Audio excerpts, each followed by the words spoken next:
And I think we're recording. Cool. All right. Well, welcome to the study session for April 13th. Our first item up will be a primer on the LGIP, the Local Government Investment Pool, which will be presented by our Finance Director, Bonnie Dennis, and I believe someone from the state. Good evening, Mayor and Councilors. Yeah, I'm actually going to introduce to you Brian Gonzalez. He is the Policy and Strategy Manager for the Oregon State Treasury Finance Division. In that role, he oversees the statewide cash management policies and the division strategic plan, as well as the operational communications. So he's got quite a background, and he took some time out of his busy day to join us tonight to give us an overview of our local government investment pool, which is also known as LGIP. Thanks, Brian. Great, thank you, Bonnie. And hopefully everyone can hear me okay. And I'm going to be sharing my screen. So hopefully that comes up.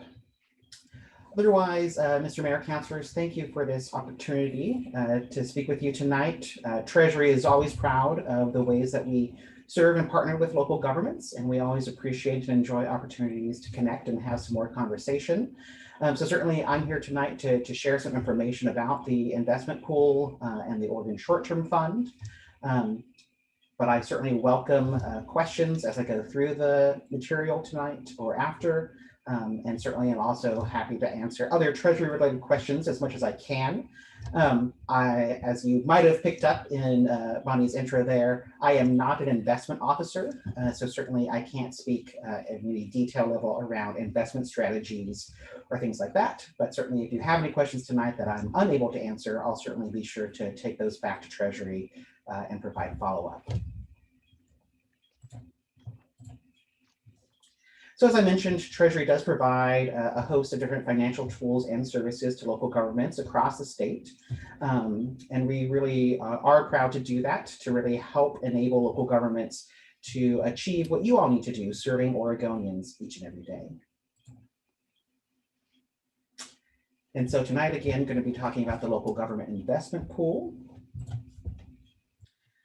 So we're starting to think about celebrations here as we near the 50th anniversary, because the pool was established back in 1973. So we're coming up on that milestone. But the pool really was established as a way to provide local governments access to a fairly easy to navigate and affordable investment vehicle. And that really is the purpose of the pool today. Certainly, local governments do have different authorities to go out and choose from a host of investments across the market. But certainly, the pool is meant to be, again, kind of a very low entry, easy to access option with relatively low costs and hopefully attractive returns, and really something that's easier for local governments to access.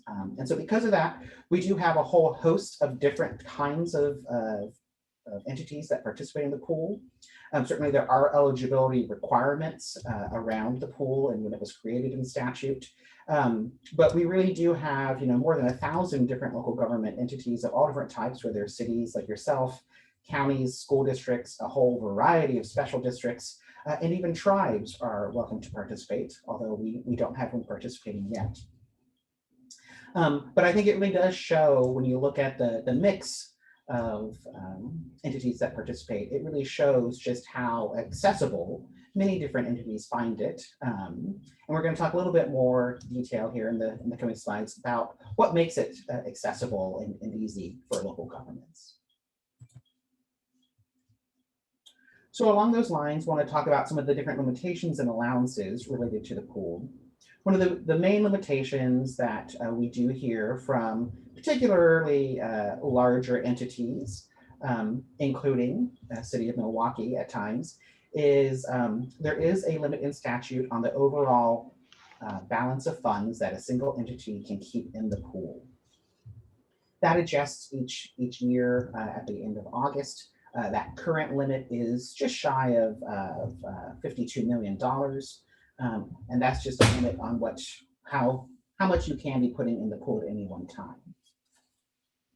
Other than that limitation, which again is in statute, Treasury tries to operate the pool in a very flexible manner, again, to help meet each entity's different needs.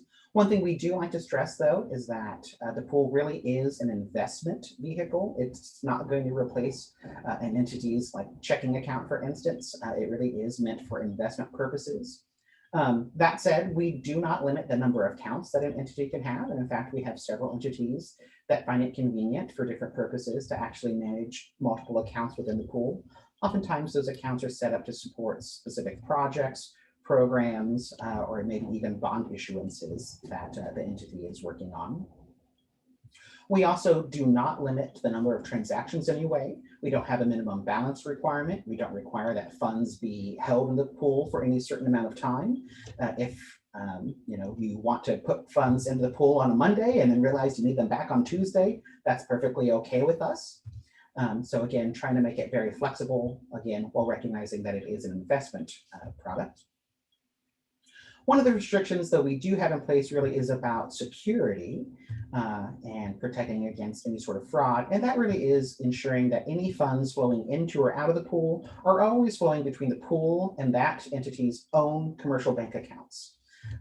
So what that means, again, is this really can't operate like a checking account. So if the city has, a vendor that it needs to pay, they wouldn't be able to make that payment directly out of the pool. They would need to withdraw or redeem those funds out of the pool to the city's commercial bank account and then issue that payment on to the vendor. And again, that's really just protecting funds, making sure that they aren't able to get misdirected. Purchases or deposits, if you will, into the pool are always made by ACH.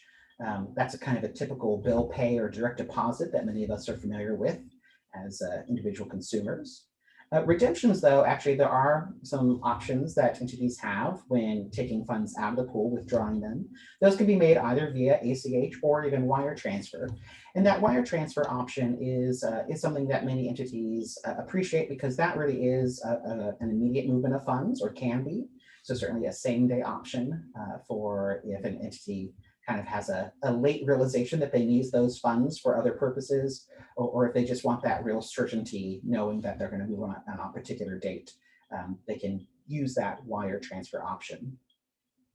We do have one limit around those wire transfers, though, making sure that they're always within $1.5 million. If you do need a large transaction, you can provide advance notice, and we'll work to accommodate that. But because it is an immediate movement of funds, and because these funds are invested, we otherwise do limit it to $1.5 million. And it is worth noting, we also offer something or support something called participant-to-participant transactions. And again, these are often used between counties and their taxing districts, including cities, as a way for tax funds to come in to the county treasurer, and then for the county treasurer to disperse those onto their taxing districts. But these types of transfers actually can happen between any two entities in the pool. So while that tax turnover is the classic example, there is certainly more flexibility and more ways that can be used. So it looks like Councillor Beatty may have a question. I do. I hope you don't mind me asking a question now, or did you prefer that we keep them till the end? I'm happy to take questions now. If it's something I'm going to cover, I may ask for you to be patient, but otherwise feel free to jump in. Okay. I was just struck by the wording you're using, and that you're calling them purchases and not deposits, and Correct. redemptions and not withdrawals. And can you explain a little bit about why?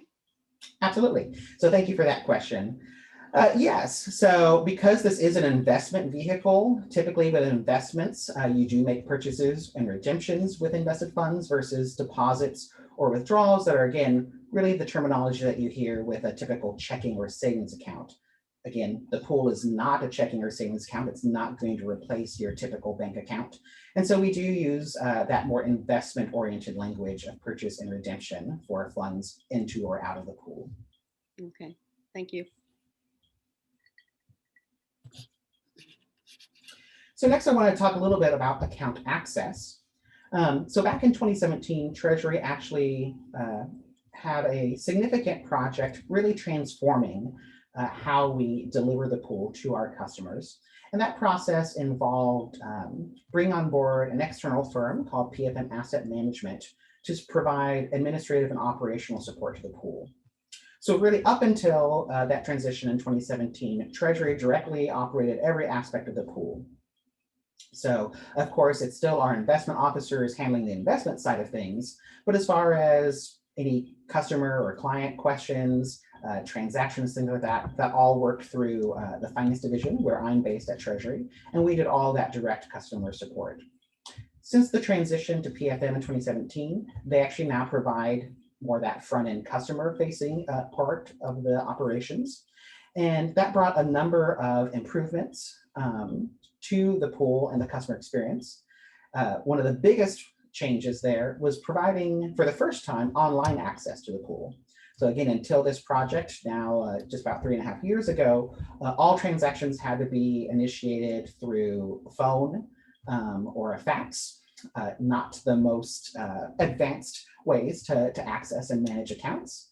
And so we're very excited that that project with PFM did bring 24/7 online access through a system called EON to all local governments. It really provides a lot more access to customers.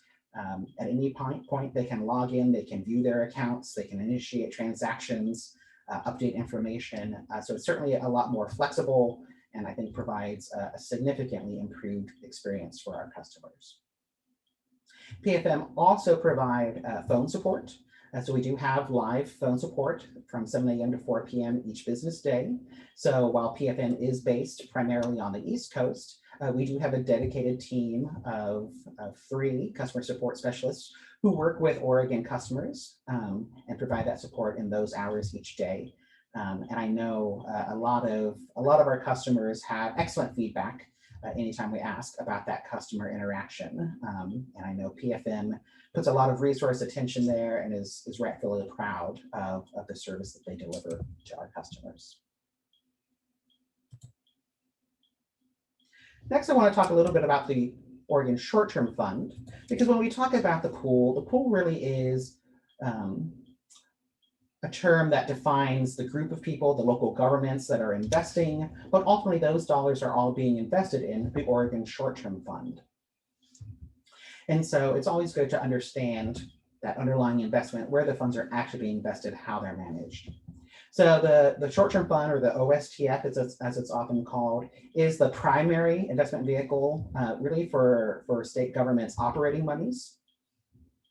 So it is where, for instance, all of the states' own operating monies, or the primary portion of them, are invested. We really view the OSTF as providing an important service, again, to both the state government as well as our local government partners who participate through the pool, because every amount of money that we're able to earn through investing is some amount of money that doesn't need to be collected through taxes and fees. And so really we look at the investment of these funds as stretching taxpayer dollars. And so as I've mentioned here, it is good to understand that the OSTF does actually mix both state and local government money. Those are invested all together in a single fund. I can tell you that as of the end of last month, March, the overall fund balance was $26.2 billion. And as far as the breakdown, that was about $15.6 billion in state funds, and then the other $10.6 billion in local government monies. And certainly that fluctuates over the course of the year.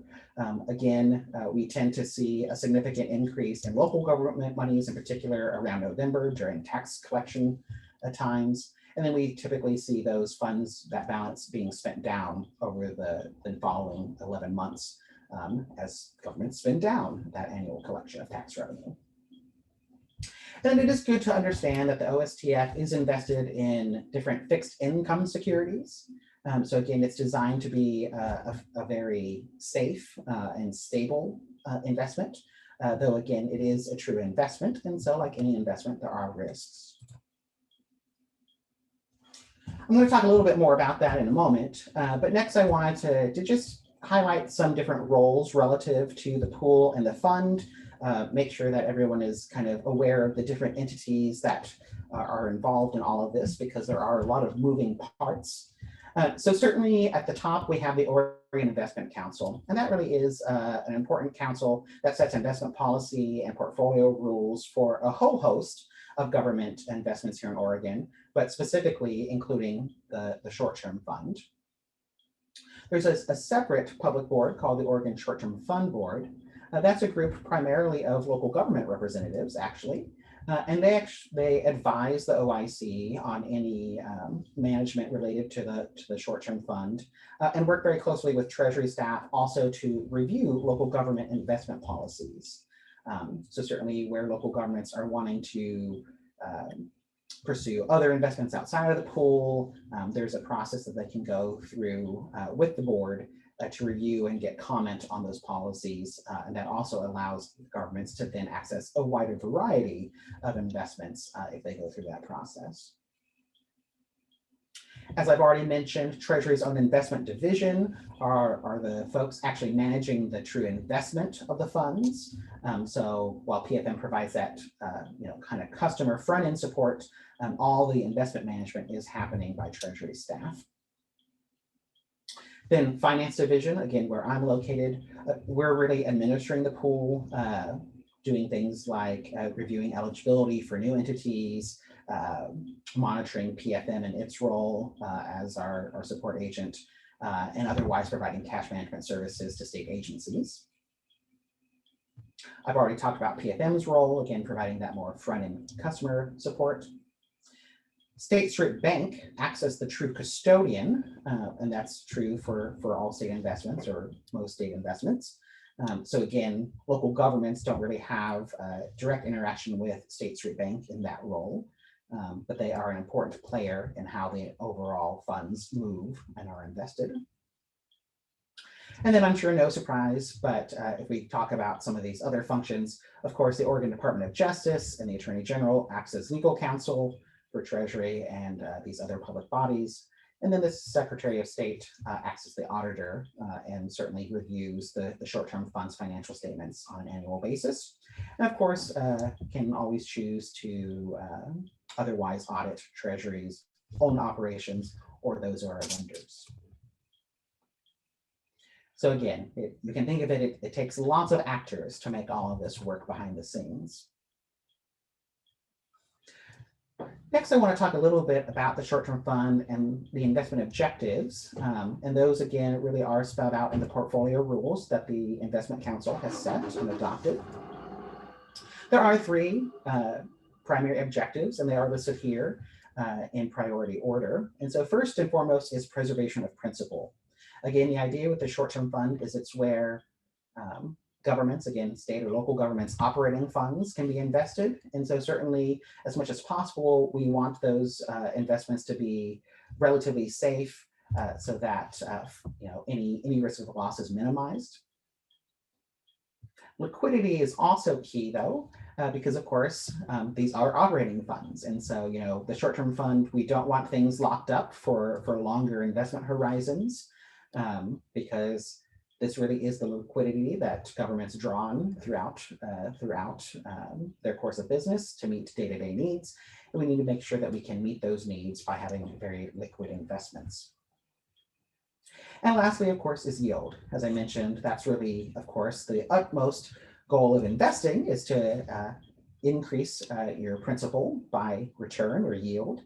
And so while it is the third objective, given the sensitivity and nature of these funds, it certainly is an important objective that Treasury is very mindful of when managing the pool or the fund. And I know many of our participating local governments routinely note that it's our return or the interest that we pay that most attracts them because we are a very competitive investment option for local governments.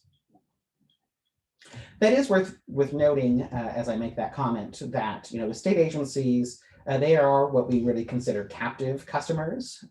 Treasury is wholly responsible for managing those investments. But with local governments, we certainly recognize you all have choice. You're not required to participate in the pool. And again, you have authority to go out and make other investments. So while we don't do a lot of marketing to incentivize participation from local governments, we see such wide participation in the pool, again, because of the nature of the fund and in particular, the returns that we're able to provide. Next, I want to talk a little bit about the fund's expenses and earnings. So it is worth noting that Treasury does charge what's called an administrative fee. And that fee is charged directly against those underlying investments. What that means is state agencies, local governments, you never see this as a fee line item on your account statements or anything. Rather, we're assessing that on those underlying investments directly. We do, however, charge pool participants limited transaction fees, and there are just it's a relatively short list of fees there for moving money in or out of the pool, those purchases and redemptions. Otherwise, Treasury, as I've mentioned, does set a paid rate or an interest rate once we've accounted for that administrative fee, and that's really what you all look to as we publicize that as far as the amount of interest or what you're earning on your funds at any one time. And those dividends that are paid through that interest rate accrue daily, but are paid monthly to pool participants. So again, entities will see that on their monthly account statements. And it looks like Councillor Falconer has a question. Yeah, I was wondering if you might know, or maybe it always has for this particular fund. I'm curious about how long finance department employees have been responsible for investment management. I know in other funds that hasn't always been the case. And the reason I'm sort of curious about this is because I imagine the fees that you charge are quite a bit lower than what maybe you would have been experiencing with a private investment manager managing these funds. Or if you can even talk about, how the comparison is, and then also related, if there's also a measure of accountability and stability there with having department employees managing the investments instead of private manager. Yeah, thank you. So as far as Treasury's involvement, Treasury's investment officers have managed the fund from its inception. And I'll be honest, the Oregon Short-Term Fund, I believe, actually predates the investment pool itself. So certainly as from a local government perspective, really since the inception of the fund in 1973, it has been Treasury employees managing those investments, at least as far as I understand. And certainly, yes, Treasury does look to manage its investments with very low costs. And that, again, really does help the returns that we're able to pass on to our customers. Again, whether it's through the short-term fund or some of the other investment funds that we manage, including ones like the Public Employee Retirement Fund, OPERF, one that I'm sure you as a body are also familiar with and mindful of those returns. Certainly for some of those other funds like OPERF, Treasury does also work with external investment managers and advisors. For the OSTF, it is managed all truly internally. We have a small dedicated team based out of our office in Tigard that manages those investments on a daily basis. And absolutely, we feel like having that managed all in-house, among other things, also leads to relatively low cost. I'm wondering if it's been that way since its inception. Is that by statute that Treasury employees must manage the funds? Yeah, so to my knowledge, the statute doesn't require it because generally speaking, statute appoints the treasurer, the state treasurer, as the investment officer, but then provides the treasurer authority to otherwise staff and figure out how to serve that function. And again, certainly we do use external investment managers or advisors for other funds. I'll be honest, I don't know the detailed history around why the short-term fund in particular has been operated internally, but would certainly be happy to look into that more if you'd like.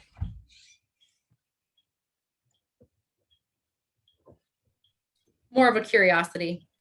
Sure. Any other questions before I continue?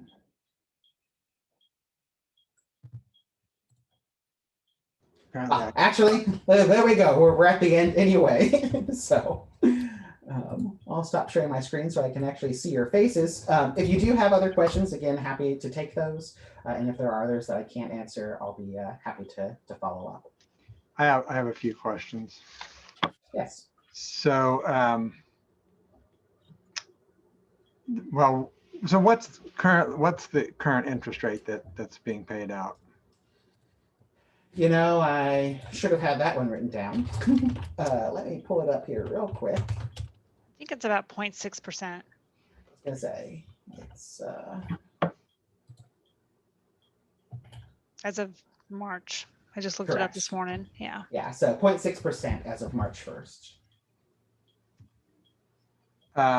And this was more of a question for Bonnie than probably you, but Bonnie, what funds do we tend to keep in the LGIP, and what's the ballpark of the amount that tends to total? Well, we basically keep all of our money, all of our funds in the LGIP, except for what we need for paying out accounts payable and our payroll. So it fluctuates monthly or every couple weeks. Right now, we're just under the cap. So we're about $51 million that we have in the LGIP. Okay, so that's the water fund. That's Yep, every fund. You've pulled a bond and we haven't used all that money. It's in there, every single fund. Okay. Yeah, everything. Yeah.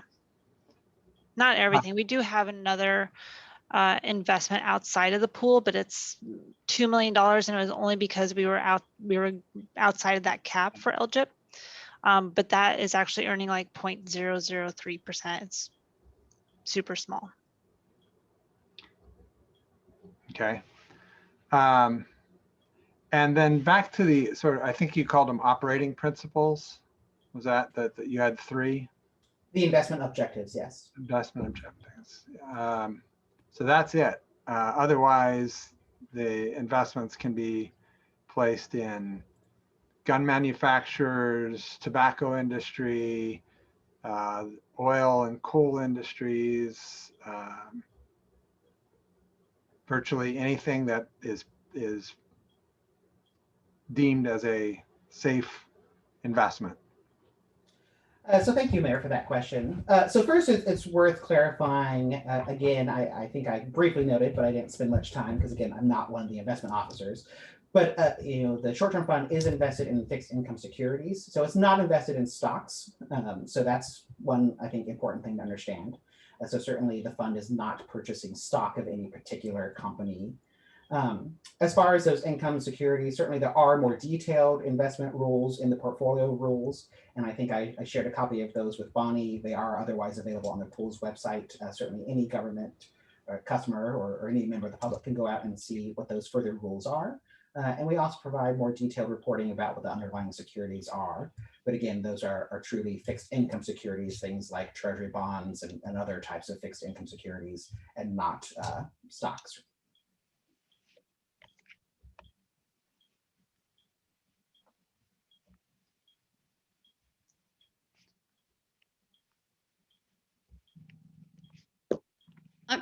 I'm just curious, the 52 million cap applies to everyone, even the Portlands and Eugenes and much bigger cities than us?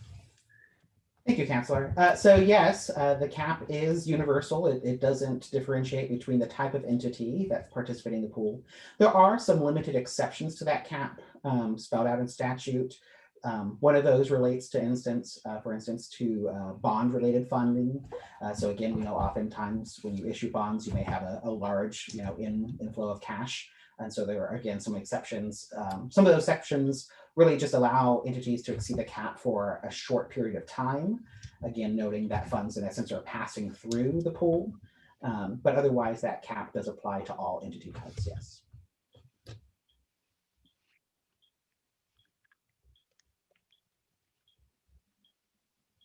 Any further questions I can address for you?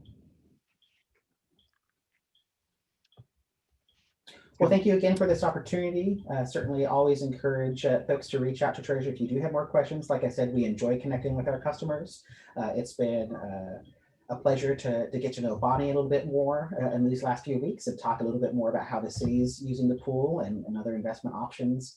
And like I said, just always appreciate building these kind of connections with our customers. So thank you. Thank you.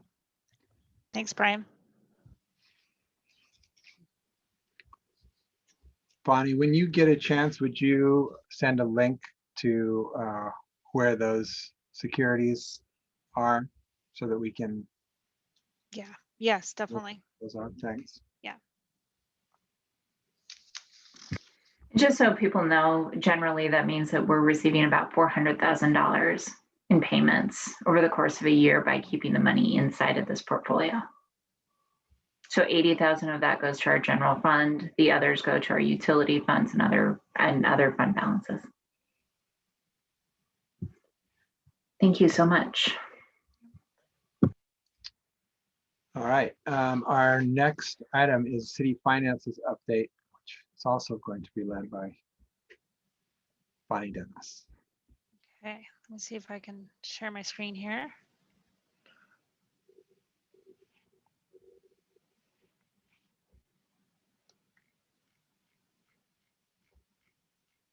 Okay.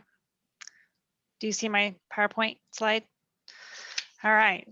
Okay, so tonight I'm going to go over the financial update for the current state of our financials with the city as it relates to this past year, the pandemic, and everything that's impacted in the various areas.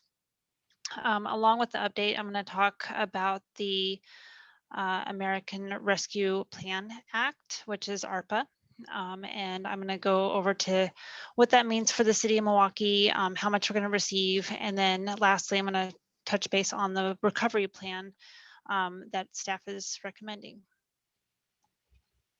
So Hold on one second, just 1 moment, Bonnie. Sure. So we're going to end actually on that slide, but it's not actually a recommendation. So what we've talked about is we have a couple of pots where staff is making a recommendation, but there's another section that we'd actually like to receive feedback. We don't have to reach determination tonight. This is a study session.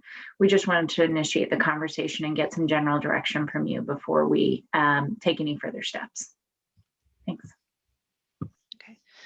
Okay, so over this past year, since we adopted the budget, we've seen both areas of both favorable areas and unfavorable areas as far as what happens with the revenue coming in for the city. A lot of this is based off of things we didn't know and things that we did know at the time. So with that, the major areas I'm going to touch on tonight are the general fund, state shared revenues, fees and charges, fines and forfeitures for both general fund and library fund. And then I'm going to go into detail on the transportation fund and how the state and local gas tax was impacted with the pandemic, as well as the utility funds. So I'm going to start actually with fines and forfeitures for the general fund. So in fines and forfeitures, this is primarily the traffic citations. There's a significant decline in the traffic citation in fines and forfeitures and traffic citations in general. And this is really due to the decrease in commuter traffic that we've seen in the last year. We've had the social justice reform that's created officers having additional time elsewhere. And then also there's just the natural disasters that we've had. So there's a lot of factors that actually go into this. And then couple that with the pandemic in total, we're actually seeing a decline, or actually a budget gap of about $376,000 in just this fiscal year. We are not anticipating that that is actually going to bounce back much in the next fiscal year. So we are actually looking at about a loss of $810,000. This is revenue that we don't see coming back into the city, meaning that we can't go back out and it's not just in a pot somewhere where we can get it later. It's money that we'll just never receive back. We did, because of the fines and forfeitures and the loss of revenue, and this is one of the biggest pots that we're losing so much revenue in, is that we did have a reduction in force of a court supervisor employee. And then we also had to do some restructuring the municipal court department in general. So this is a definite, one of the biggest losses that we're seeing in the past year, which is definitely taking a pretty good chunk out of the general fund budget. In other areas, state revenue sharing. So state revenue sharing includes liquor tax, marijuana tax, and cigarette tax. So marijuana and cigarette tax are pretty much, actually cigarette tax is pretty much on the same trajectory as we have in the past several years. Marijuana is actually much higher, which is known. And there's articles that have been shown that marijuana tax in the state of Oregon has actually increased overall with the usage. But liquor tax is one of the items that we've seen a predominant decline in, and that's really because of the closure of restaurants, the lack of events. Just alcohol is a big money maker for restaurants, and that definitely you can see that definitely took a hit for that tax coming into the state, which then gets trickled down to Milwaukee. So we're looking at a gap of about $80,000, and then we're continuing that gap into the next year. There's so many unknowns of the pandemic right now, and whether or not we're going to see restaurants increase and events increase, even once we all receive the vaccines. So we're looking at about a total of 116,000 in the next couple of years. Business registration is also a budget gap, as we're seeing the number of business registrations have declined from last year. As of today, we had 172 permits outstanding, which really is an indicator of how many businesses have not continued on. This is one of those performance indicators where you can actually see that this number is much lower than last year, and this is probably the number of businesses that either didn't decide to continue on, they've closed, and then there's not new businesses coming back on board to backfill some of the ones that closed from prior year. So with that, we're expecting about a $94,000 loss in this fiscal year, and then we're taking that to the next fiscal year, assuming that the businesses are. It's just an estimate that we're expecting that those businesses are not going to bounce back right away. Yes, Lisa. Can you say a little bit more about that? The 172 is, you called it permits outstanding. You mean renewals that people haven't renewed? Is that what Yes. Yeah. Okay. Yes. It is you business renewals. and new numbers of new businesses in the last year? Let me see if Keith can actually grab the number of new businesses that we might have to come back to you on that one. I We was are. because one of the local news stations did a thing recently on restaurants, and they showed a lot of restaurant closures, but they also showed a lot of restaurant openings, and the wash was not as bad, I think, as people thought it was going to be. The sort of the net. So I was just curious about that, and what kind of businesses we're seeing not return or not and do we know that they're closed, or do we just know that, or are they maybe in financial woes and they haven't paid, or do We don't know. We do try to outreach to businesses as much as we can with that, but we don't know what the businesses are, or if they've decided to close, or if they're just decided to wait to the very last minute to do the renewal. And we are still within that renewal period, so that number can come back down. But with business registration, there's also the rental piece too. So there may be some of that in there. So we can definitely give you a breakdown of what those outstanding business registrations are. that would be helpful, because I mean, if a lot of them are the rental ones, that's a different thing than if they're businesses with lots of with a number of employees and stuff. So yeah, that would be helpful to know. Okay, we'll come back with that. Thank you.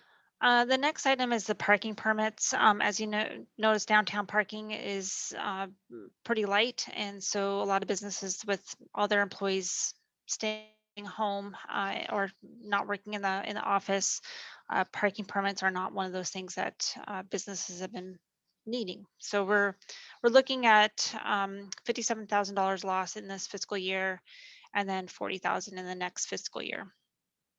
And then lastly, library fines is currently forecasted at a loss about 42,000. There's in the budget process, we actually had about $32,000 that we expected from library fines. Getting a report from Katie, actually that number is about 42,000 that's outstanding in library fines right now. We're not expecting to see that bounce back. And then so we're taking that as a loss, as well as taking that further to the next fiscal year. Bonnie, can I ask a quick question? Mhm. There was and maybe another counselor remembers better than I do. There was a Drug Addiction Treatment and Recovery Act that was going to, I thought, shift how the marijuana tax was distributed. It was going to be capped at $45 million. Is anyone remembering? I'm just wondering if you know anything about this and have any idea how it's going to affect our revenue, if at all. I know that we don't have a lot of marijuana dispensaries in town, so maybe it doesn't make a big difference. That's a good question. I'm going to have to do more research on that. Okay, and if anyone else remembers anything more detailed than my babbling, please pipe up. Go ahead, Lisa. I remember bringing this up before, and I think the mayor thought that the cap was on the state tax versus the local tax. And I've never really fully understood, do we get, it was my impression that we don't actually get taxes from the dispensaries in Milwaukee, but we get a proportional tax. I don't know if that's true or not. There are an increasing number of dispensaries in Milwaukee. Yeah, so I guess, I would also like to understand a little bit better about. Yeah, from the research that I've seen so far, I've not seen anything that's going to make an impact to the city specifically. But I believe the tax that we get is actually related to just the local dispensaries, not the pool of dispensaries in the state. But I will definitely do more research on that and come back. Thanks. Make sure I'm not misspeaking on it. So, okay. Okay, I'm going to move on to the next fund that's taking a large hit, and that would be the transportation fund. And I'm going to start with actually this slide, which talks about the state gas tax and the state fee, or the SAFE fee. The state gas tax is the what's charged at the pump, and it's about 36 cents per gallon, which is distributed then to the city. And it's actually, sorry, it's distributed to the state, and then it's then passed down to the city to help us treat capital improvement projects. So with the lack of commuters, obviously we've all seen this is definitely one of those funds that are taking a big hit, and so we're projecting that to be about 250 for this fiscal year, and then another 175,000 for the next fiscal year. This is definitely not revenue that we're expecting to recover. We can't bring that back into the city in any way, shape, or form. So, and then the SAFE fee, it's actually pretty small, but just as a comparison, we are expecting about a $70,000 loss in SAFE fee, and then also another 50,000 in the next fiscal year. And then in the next slide, I'm actually going to show you local Bonnie, gas tax. why is it that, are there just that many more people applying for the low income waiver, or why are we decreasing the amount on the SAFE fee? It actually goes along with the utility bills. So I'm going to hold on that question until we get down to the utility bill section when we talk about utilities. That's all right. Yep. Okay. So with the transportation fund, the other revenue sources that go into that fund is the vehicle registration fee. We actually haven't seen a decrease mostly in that. It's probably more budget estimates than anything. But I wanted to illustrate it here just because I know that that's one of the concerns that we've talked about definitely at the budget committee. But the local gas tax, which we receive about 0.02 cents per gallon on fuel at the pump. And so it's the same thing with the state gas tax, that with the amount of travelers on the road, gas is definitely taken that impact in that revenue coming into the city. And then I'm just sharing some others, and those are just some other minor fees that go into the transportation fund, that there are some losses in there as well. Some of that might be intergovernmental related, and some other smaller items. And then the utility funds, this is going to be a little bit different of a graph, because the utility funds have a mechanism to actually recover revenue streams. So in the past, what we've done when you have been past due on your utility bill and you are about 2 months out, you receive a late notice, but then when you're 4 months out, we actually do shut off the water. But we've had a moratorium on that. And so what you see here is the lack of payment that the city has not received with the moratorium, which is rightfully so, because we want to make sure everybody washes their hands during a pandemic.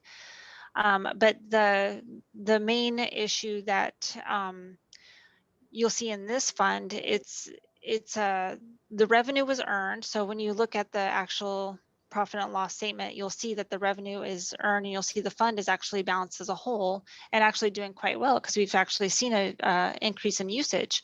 However, on the flip side is actually the cash not coming in. So it leaves this big receivable.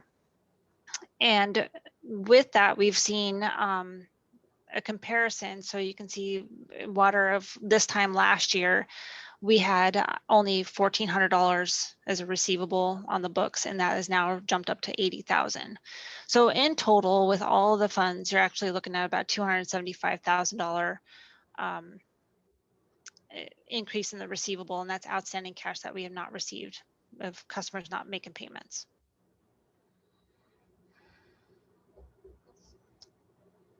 Okay. Do you have information about where the biggest gaps are? I mean, as a breakdown, especially I'm wondering about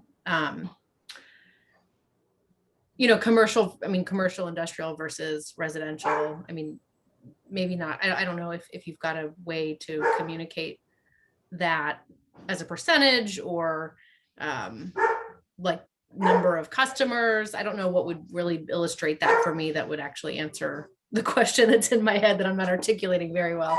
Does that make sense? Yeah, and I do believe we do have that information. I don't have it in front of me, but I know we can get that data to show how much is commercial outstanding versus residential. My hunch is that the majority of this is residential. I believe the bigger commercial customers have been paying on a regular basis, but that can be one of the items that we can bring back to you as well. Unless I know Keith's on here and Peter, unless they know offhand. I do know, I would just mention, I do know that some of, at least some of the multifamily, there are some past due customers when I last looked that were on that 4 month, like some multifamily residential customers that hadn't paid, that were, I think, on that 4 month list. So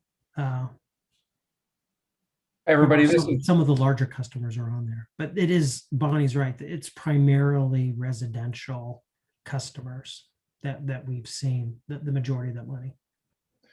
Can you guys hear me all? I had to shut my video down, so I apologize. I think I could provide a little bit of color in terms of, the gap and where people are paying. So just to back what Bonnie and Peter said. So and I'm comparing as of June 30th, 2020.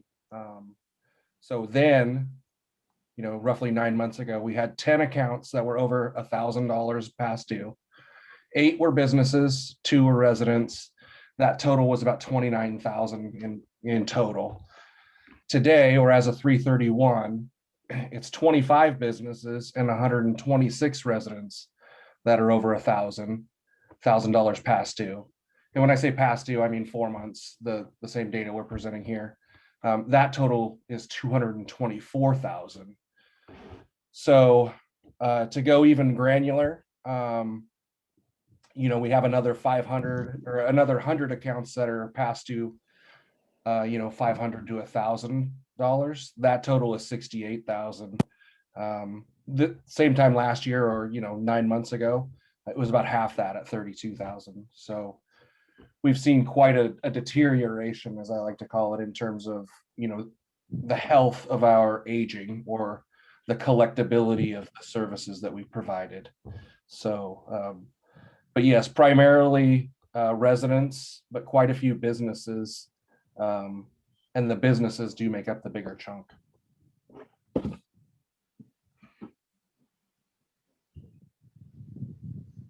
Thank you. That was really helpful. Okay, so is there any other questions on the financials specifically? Because that's the bad news. I'm ready to move on to the good news. I did wonder, on the prior slide, you had said projected a $70,000 shortfall for SAFE, and this is only showing 12,000 in arrears. So you're projecting that between now and, well, the fiscal year ends in 3 months, right? So, yeah. It does. Yeah, I'm gonna have to look at that a little bit further. I know one of it's a little different just because this one is actual past due, versus how much we've actually received in incoming. So there's a little bit two different ways of looking at it. But I'm gonna have to come back and. Bonnie, if I I could see add what a you're little saying. bit to that Okay. too. I think on the safe side, because on some of the commercial or larger businesses, it was related to the number of trips generated. And I believe we adjusted, and Keith, you can jump in here too, but we made some adjustments to some of the schools because there weren't the same amount of trips being generated because kids weren't going to school and parents weren't picking them up and all those sorts of things. So I think some of those bills were discounted because of that. Yes, that is correct. So this is a number that's overdue, or that's due and owing, and the other number would reflect that sort of reduction in the amount billed because of and from what our original projections had been. Right. So they really are two different kinds of numbers. Okay. Yep. That's correct. Thank you for reminding me, Peter. Appreciate that.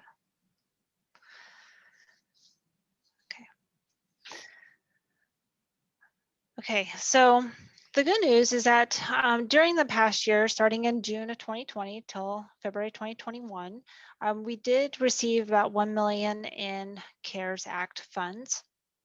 So these are reimbursable expenses that the city received specific to wages and salaries.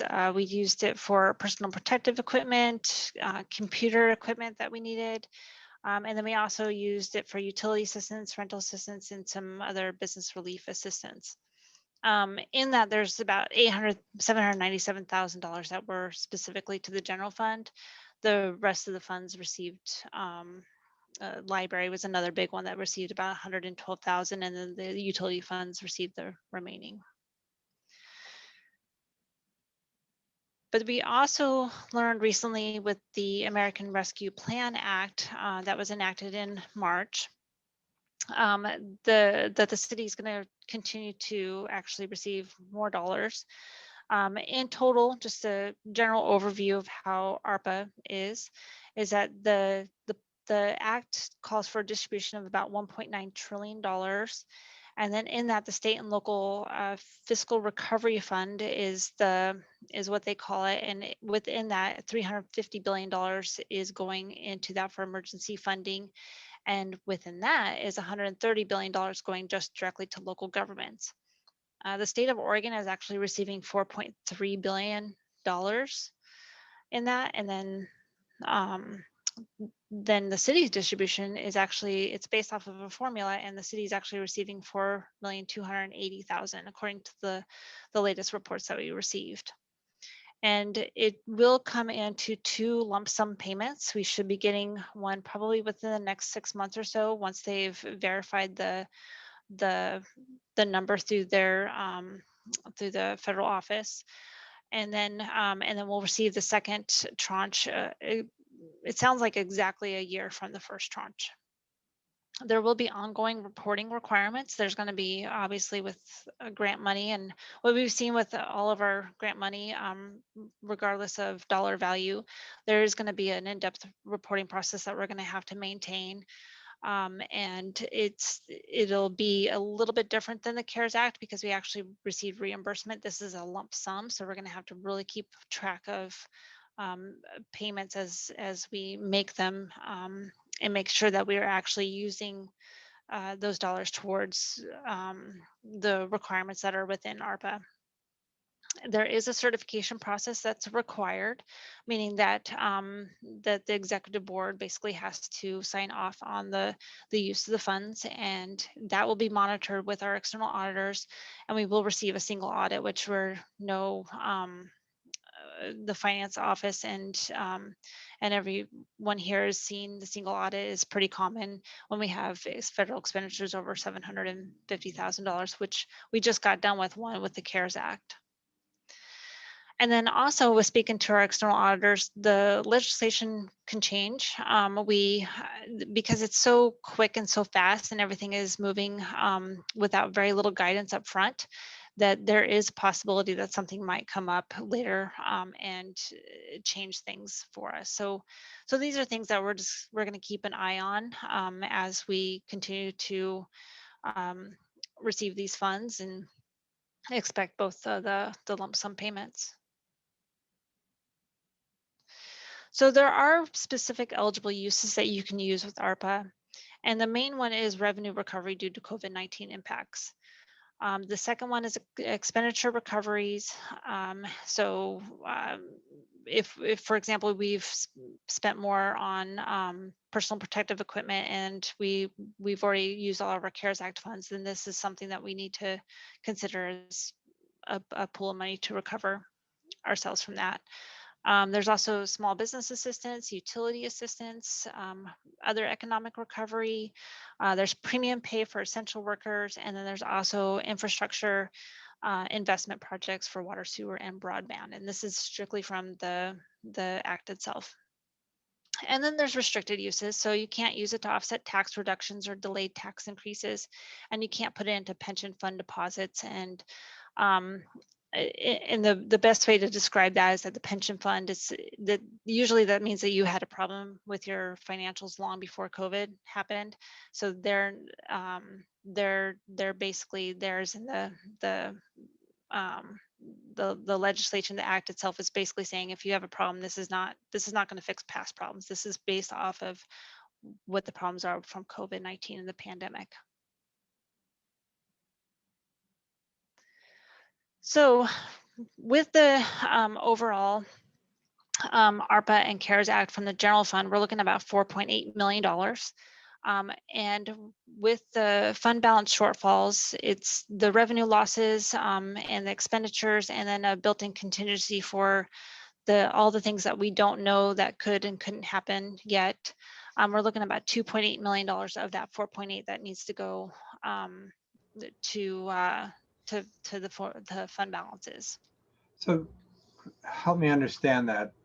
So some of those revenue losses are property tax, right? Actually, no, we don't have any right now with property tax losses. One of the things that I've really been researching on and keeping an eye on is what's happening with the housing market. And as you probably all have seen, the housing market has not shifted through this entire pandemic as we expected. And early on in the budget process, the market and everything you heard on the news is, oh, this is the definite next housing bubble is going to burst because of this and so forth. And we didn't see that at all. And in fact, what I've read now is that there's a mini boom going on in the market, and that that even though this is not going to sustain the housing market right now, we're not going to ever see the drop off that we did see back in 2007 and 2008. So this is just things like our utilities, fines and forfeitures. What am I forgetting? Fees and permits and liquor tax and state gas tax. So that does get into it a little bit. State gas tax, liquor tax. I thought one of the things that this couldn't be used for was taxes that you couldn't collect. that's based off of taxes that you're not reducing your taxes in order to collect those taxes. So it's the way I read it is that you're not actually taking, you're not going to increase your local gas tax. You're not increasing your rates to recover those revenues. So Mayor, basically the concern was that people in some states would reduce their tax rates and use this money to backfill the loss of tax collected in the future. We're not doing that. We're making up for our set tax rate and just what we did not collect. Okay, right. Thank you. Yep. Okay. So with that in mind, the next bucket is actually for capital improvement projects and ongoing emergency expenses. So with the capital improvement projects, we can use some of these funds, and we're looking at about $1.6 million. And this will help us use the funds to with certain projects so that we can not increase rates. We can keep for example, like water infrastructure rates, we can keep those at where they're at and not increase them. The other main component of this is keeping us from actually collecting more debt. And one of the key factors from the research that I've done on this is that the rating agencies, when you take on debt, you're going to have to get your rate reviewed. So that's going to Moody's. And the rating agencies are going to look at how we have used these funds. They did that with the CARES Act. They actually did that when we went to get the new City Hall full faith and credit. What was our position with the pandemic and how we were going to make sure that we keep the revenues, or excuse me, how we keep the financials whole. And one of the things that they're going to look at is definitely with the city funds, where are we being the most fiscally prudent in those funds to make sure that we are using the 4 million to the best of the advantage of the city and the community. So just keeping in mind that the ARPA funds is going to be reviewed heavily when we do go out for debt. And this will happen when we do go out for transportation, the transportation debt in the next year or so. So I just want to be clear, the 2.8 million balance shortfalls includes transportation, includes yes, utilities. So that includes CIP. This is 1.6 million over what we've lost that you would allocate to CIP. So these are places where construction costs are different or design costs came in different, and we would have to go take more debt out on their infrastructure debt sooner. So we're using these funds to avoid that debt or avoid taking out further debt sooner in order to get projects out the door. The goal with federal funds is typically to spend money fast, right? They want you to take this cash into the city and to get it back out within the 2.5 years, because they're trying to stimulate the economy. So they actually support you putting it into projects that you can just make sure go if you have some cash. And that's what we're doing here. So is Monroe a project that we could do this on? It's not, is it? It's this is Kelly's on here, so I can let her jump in here. But the short answer is not really. That's why we've been going to a couple other places in order to get cash. We're trying to focus this right now on the infrastructure that's allowed by name in the allowable expenses. I think that was like storm wastewater and something else. They were two very explicit. My guess, part of that is because the infrastructure plan that is currently going through the federal government would be duplicative if they didn't have carve-outs. So I think they're trying to not undercut their ability to get that legislation through, is my guess. But we haven't got an official ruling on that. And so right now we're putting these funds aside. It allows us to leverage our projects differently and just to make sure that we're getting more of the improvements in on things like MEEK. So yes, it's not everything. We're still looking at a possible future package coming out of the federal government that could help with some of those bigger projects too. Yeah. Okay, thanks. Lisa, sorry, Councilor Beatty, you're on mute. And so when we have a budget meeting and we're looking at fund balances, where does this money get parked? All sorts of places, but I mean, because it's not parked, we're looking at expending these, and Kelly can come back at a future date with a CIP plan. She originally, when she was calculating how much she could use, it was actually several $100,000 more. But if we did all of that, we wouldn't be able to allow for some of these important things that council needs to talk about tonight. And so she reduced what she thought she would spend on infrastructure in order to make sure we had capacity for these other important programs. I can give you one quick example if it would just help.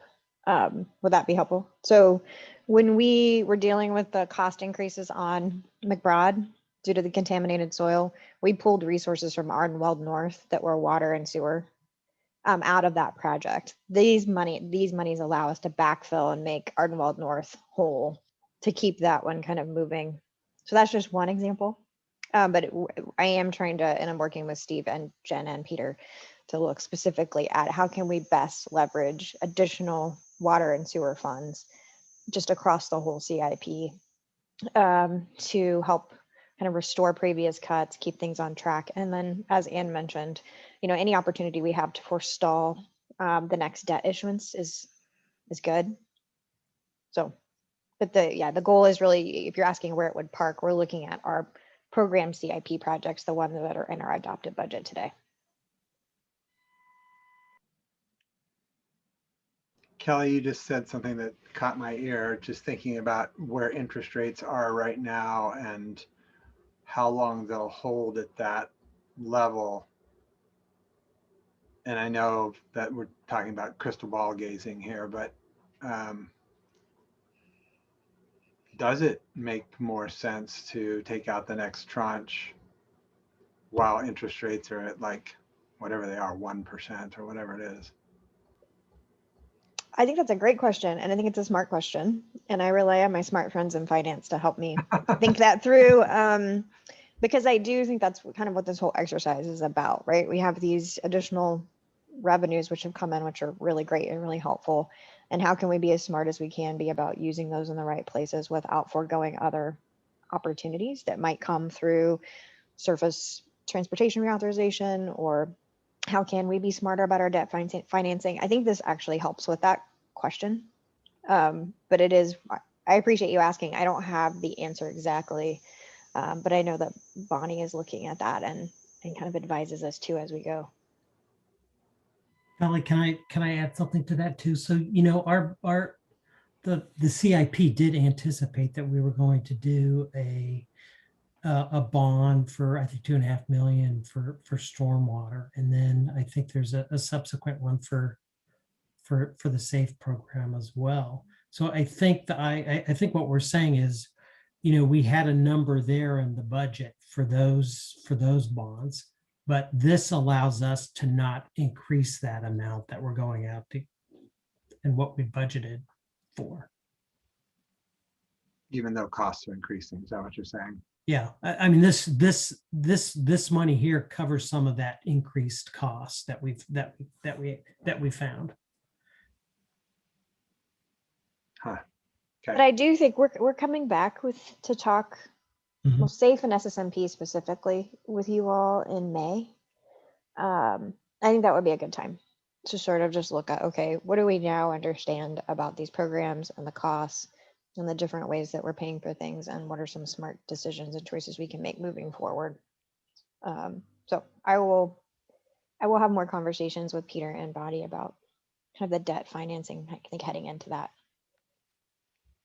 Yeah, and just in general with the interest rates, even though they're at an all-time low now, it's a little bit different when you go out to the bond market because those interest rates are they're a spread of a lot of different areas. So I'm working with the financial advisor to make sure that we do get in those debt and the bonds at the most prudent time.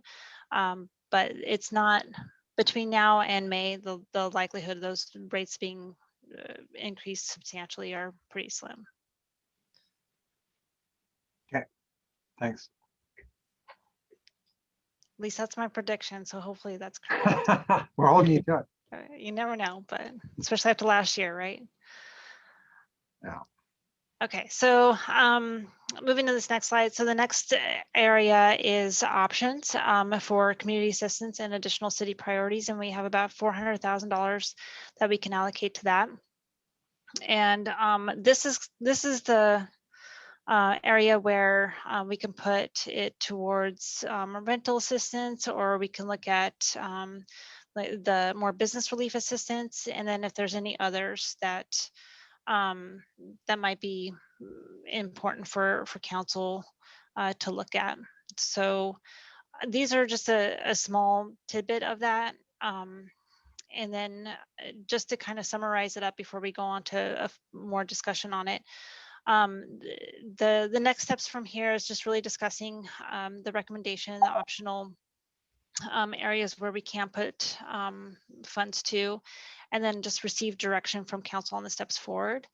But also keep in mind that this is a kind of a moving target. We're still reviewing things. It's, you know, the year's not over. And so we're also going to keep an eye on legislation and just making sure that we are following all the guidance that we have for that. Previously, I was thinking coming back in September, October, but we might actually come back much sooner than that, also to answer some of the questions that were came through tonight. But with that, I'm going to open it up to the conversation, and I can go back to the next slide, or yeah, go ahead. Can I just add something real fast, Mayor? We also have been invited to participate in a conversation with Clackamas County. They're receiving, I believe, $81 million. There's also funds that are coming through very specific fund balances around housing assistance, rental assistance, utility assistance. So there's these other pots as well that we're still trying to suss out. In some cases, those pots have received funding in the past and still been really difficult for community members to get through. And so that's our hesitancy about not including them in this discussion, is that those pots may exist, but they may be so cumbersome that the community still would prefer an easier solution through us. So you all are hearing a lot about those other fund balances, and we're also still trying to leverage more money from the county process and trying to help our partners leverage more money from places like the fund balances at the county or from the state. And then the final piece is just a reminder that this, if the transportation package, if the infrastructure package does pass, we'll be back here again. There are some expenditures like the emergency management piece that are fundable through those funds if they did come through. And so I included emergency management in here because there's no guarantee that those alternative funds would come through. But it's just, it may be worth waiting and doing a delay on. So I just wanted to put all those pieces in before council started to talk. I have a question back on the presentation. You skipped over, or maybe my brain skipped over it when you said it, the contingency that you're holding. So the contingency was at my request. And part of that is because we don't actually know on things like property tax if we're right or wrong. So in the predictive model, it was $300,000 that would be the 3%. And so that's what we're holding back, just on the off chance that we do actually see some sort of hit, or we're off on our estimates for some of our other fund balances on what we can collect or what we have to write off. We would re-release those funds. That's part of why Bonnie was going to come back in September or later in the fall, just to say, hey, we were wrong. This didn't happen. We now have more money that we can allocate. So one of the discussions tonight could be that you all gave us a prioritized list and we funded them in the order that we were able to. as funds became available or as we got more clarity. So that would be great. We're totally in for that as well. Or we can come back to each time that we realize that there's a significant chunk that was or was not actually spent. We also could come back to you and say the CIP has a bigger shortfall than we expected, and we really do need for that one project for that to go. So I'm treating the contingency to be applicable in either of those first two pots, just to make sure that the major projects that we would bring back to you would move. Yeah, that was all I was going to say, is we need a contingency for the contingency so that we don't lose out on that money. And then, since you mentioned it now instead of all the way at the end, I'd love to have people's thoughts on whether it would be worthwhile to have someone employed to help people access the funds through those other streams, those other pots of money, because I'm sure it will be harder than what we're doing. But and part B to that is some way to find out everyone who is behind on their rent. And I know, again, hard to do, but I'd like us to be creative and think about how we could possibly figure that out so that we can help them, A, know that there's this federal pot, B, that we have a pot of funds, and then how they can then access those. Because I really don't want to see some family end up homeless because they didn't know that these funds were available. So just so you know, Mayor, what we're intending to do if these are approved would be go back to the same organizations that we've been working with in order to get this out. So Northwest Housing Alternatives, we would have to do a new contract in order to have those funds go through them. Same thing with utility assistance. We would go back to St. Vincent's de Paul. We would actually do a partnership with them to make sure that our letters went out to encourage people further. We've already done one letter like this, but to encourage people to go utilize those funds so that we don't end up having to collect against them at a future date. We're going to send a slightly stronger worded letter to try and encourage people to contact them so that people who are in crisis, we can actually waive. So this is going to be, we won't be doing direct service providing because we're not good at it and we don't have the skill set. We would be going to our partners who can do this quickly and can get this out in hopefully the next 6 months. Our goal is that this isn't cash that we, or even a staff person that we would be bringing on. We would simply be getting it out and then doing basically a PR campaign.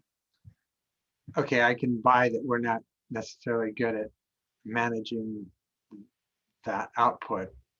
We are pretty good at outreach, and obviously we can always be better. We're always told that, you know, we're doing all these things behind people's backs even after we have 12 meetings and all the things. So clearly our outreach isn't perfect, but if we can figure out ways beyond a letter, in addition to the letter, to get information out to people, because the very most stressed out people are the ones that are least likely to open that envelope. And we are always going to miss people. That is a given. So that's part of why we've been going to the providers that are most known for providing those resources, so that it's as known in the region as possible. I know last time actually Councilor Nicodemus helped me contact the school resource officers, the school social counselors in all the elementary schools so that we were getting the content out to each of them about which programs were available. And we'll do that again when we get to this point. So we will be doing as much outreach as we can, but we also have a very small staff to do the work. That's part of why we outsource this. Yeah. Now we can have the discussion. You know, Providence has that resource desk, and I don't know what's happened with it during COVID, but it would be worth, you know, seeing what's going on there too, and how we might be able to use that, help promote that as a resource for people. Yeah. And make sure that the county staff in this realm are also very aware. You know, all the ways, Well, and that is one of the benefits. It was actually Kelly Brooks who came up with this brilliant idea that we should have a community conversation with other stakeholders who are hearing about similar funds or who are engaged through their networks into different federal dollars.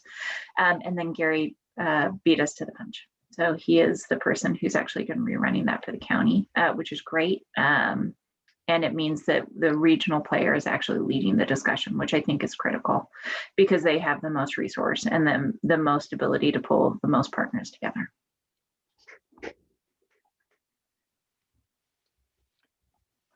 And that meeting, I believe, is in 2 weeks. Right. I do have a question to kick the conversation you're asking for off. On rental assistance, you had a very specific amount. I want to say it was 75,000. I believe rental assistance was 60. No, wait, you might be right, 75. We took what we had contributed and we took it out to 2023, looking at how quickly they were expending the dollars. And that's how we came up with the number, was that we felt like we could guarantee that expense by the end of the required date for the federal funds. So they're not out of money yet? Layla is not on here tonight, so I can't answer that exactly. But I know that I had not received an update. I can't say further than that. Do you think that the outflow may have been slower than it might be in the future because there was a moratorium and people weren't super worried about accessing that kind of money? Now the moratorium, when the moratorium ends, they will be very concerned about accessing that kind of money. Yes, and I think that they're having conversations with families who are in crisis today, and families in crisis aren't just in crisis about rental payments. They're in crisis about a lot of things. And so part of why we went to them is they actually have the families who are trying to find all sorts of assistance. And those are the families who are going to be the same ones who are going, or in many cases will be the same families who need help getting paid out on their debt. So our hope was that they have those connections and that we would utilize those for all payments for that reason. Okay.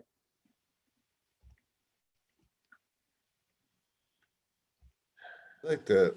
So if we're gonna have folks, our partners, do the outreach, not everybody has a school-age kid. Not all folks who have school-age kids are utilizing those resources. Can we encourage them to go to apartment complexes to have these kind of like an informational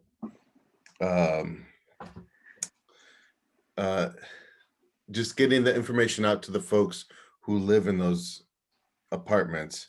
Because there are folks out there who have a lot of pride who aren't going to reach out, and we need to make sure that everybody knows, hey, this is out here, this is available, this is how you can get funds.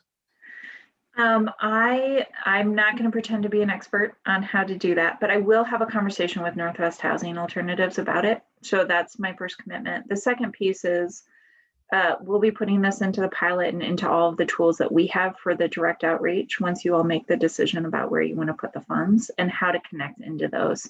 We did that for St. Vincent's de Paul. I believe we also did that for the Northwest Housing money for rent assistance early in COVID, but having people know that it's out there again is going to be important. This is probably, I get in trouble when I sign up staff for things when their boss is on the phone. So I'm not sure she won't jump in, but this is probably a place where we also should be looking at our press release and just trying to get it into a wider distribution as well. Yeah. I was just going to suggest, in addition to apartment buildings, we've got a pretty significant number of renters in individual houses here in the city, or at least we did. I don't know how much that has changed, and it might be difficult to see with business registration, down. But that might be another place where we can look. I don't know if it's possible to really get at that information through business registration, comparing that with, the type of unit. But that might be another way where we can sort of ask for that focused attention. and maybe not a letter, more of a flyer, so that it's a little bit more, interactive. Folks will recognize right away that this is not a collection letter from the city. This is a flyer indicating that resources are available. Because you're right, if you haven't paid your bill in 4+ months, what's the point in opening the next one? Yep. No, and I know that we had some discussions about this when Layla was here at our last meeting, talking about how we were going to do additional outreach. And I'm happy to talk to that team. Christina is the person who has done the work with Northwest Housing Alternatives.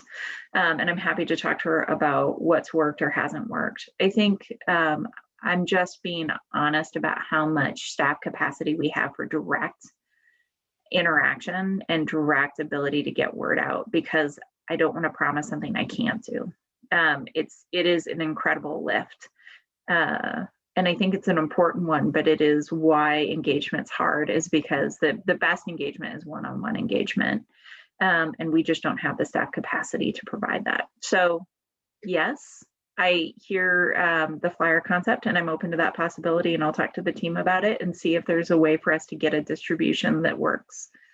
That might be something that, we all have contacts in the community, and we all have, sort of networks of folks who, also are networking with folks who need resources here in the community.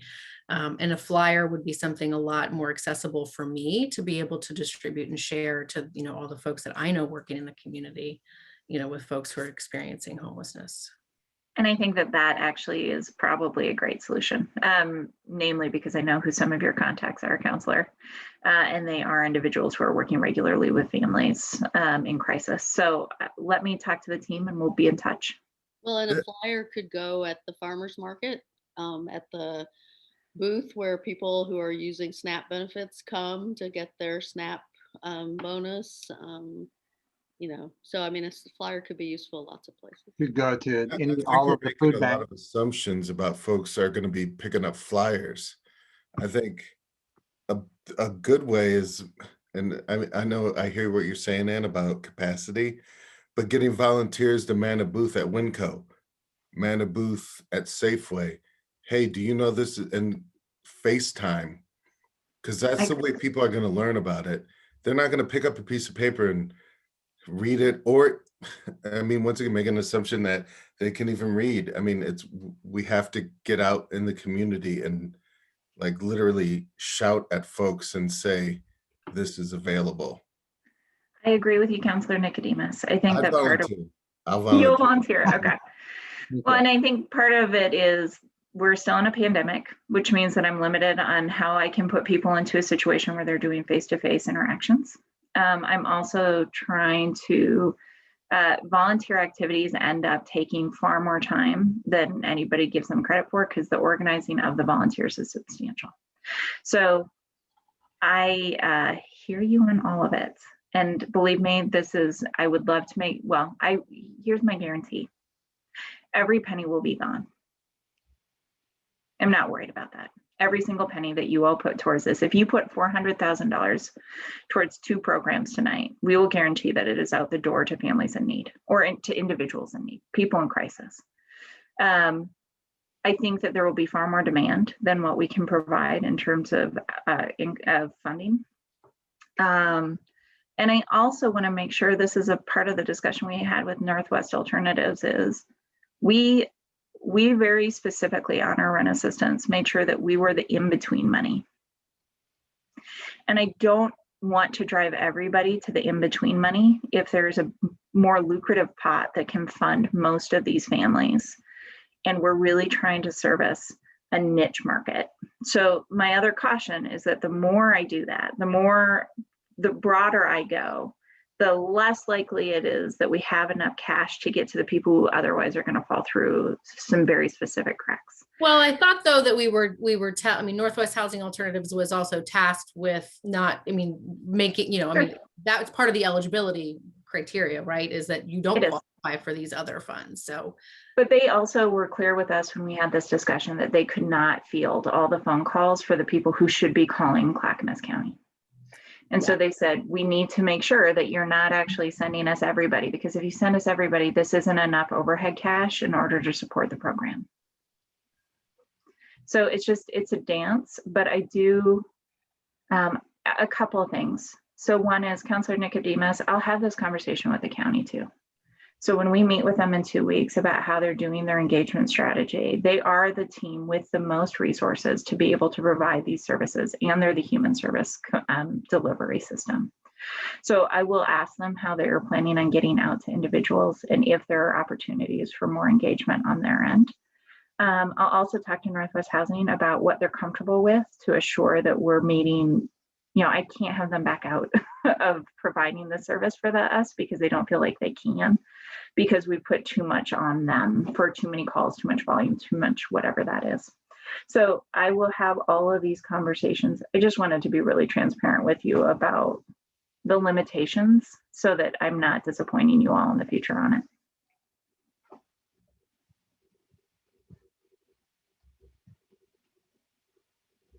Okay. Okay, thanks. Bonnie, can you put that list back up?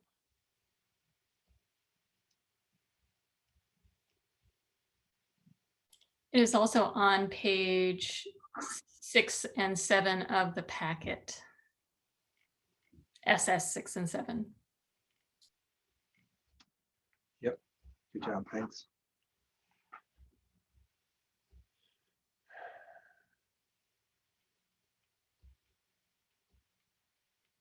So I did have a question about the third item, small business ADU waivers.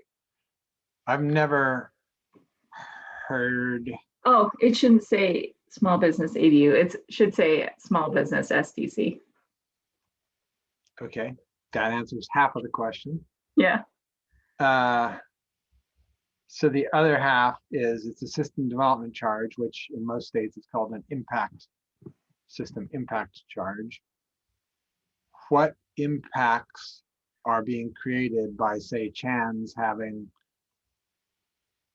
5 more tables outside, particularly in a year when they're going to have to spread out their inside tables and have a lower, I'm imagining for the rest of the year at least, a lower per square foot number. There is no impact today. But the problem is if they keep the parklet, which they've now constructed, and they have all their indoor seating, then you start running into a significant increase in the density for the restaurant and the number of trips to the restaurant. So we've actually extended the temporary use through the end of the year. So this is not the city saying, we want you to do this while you keep this up in COVID. This is, you've created a semi-permanent structure and you want it to be a permanent structure. And the council has long had a goal to have more parklets. And so we're really reticent to tell them, hey, you have a big bill coming due for the day after the emergency is lifted. And now you take out your parklet. Because honestly, we've worked for years to try and get restaurants to do this. So that was the thought process, is do we make this easy for those who had to go through this in COVID to keep this for the thing that the city really wants? So why would it invoke, I guess if it invokes more trips, I don't know though. Yes, it might invoke a transportation SDC. That's the only SDC it should invoke, right? Shouldn't be invoking any other SDCs, wastewater, parks, the big expensive ones. I'm gonna let Kelly talk. Well, and I guess the question is why, I don't know why it's framed as SDCs, but why don't, if it's about, the parklet fees, those are an easy, thing to waive, This isn't, no, this is very specifically the SDC requirement for the build out, but Kelly, do you want to talk? I can try. Yeah, I'll get out of my depth pretty fast. But so what you're talking about here is what was really an expansion of the capacity of the restaurant, because if you think about kind of the decibel, kind of a permanent, the outdoor seating area, but we're treating that, we're waiving it. There's no real impact because, Mayor, what you're saying is true. Right now, you can't eat inside, you're only eating outside. So you're using the same amount of water, you're generating the same amount of trips, same. Then the thing would be, okay, we'll take it down. You don't need it anymore. Same, you don't pay the fees. We know good and well that folks are going to want to keep these structures, right? They've invested in some cases quite a bit of resources to put them up. Once COVID's gone, you do have more water. You are having more usage because you've essentially expanded the seating capacity of your restaurant by that size. So that does change the calculations. That was just trip you into, now it's a permanent use. We need to collect the fees on that. And we're trying to avoid that moment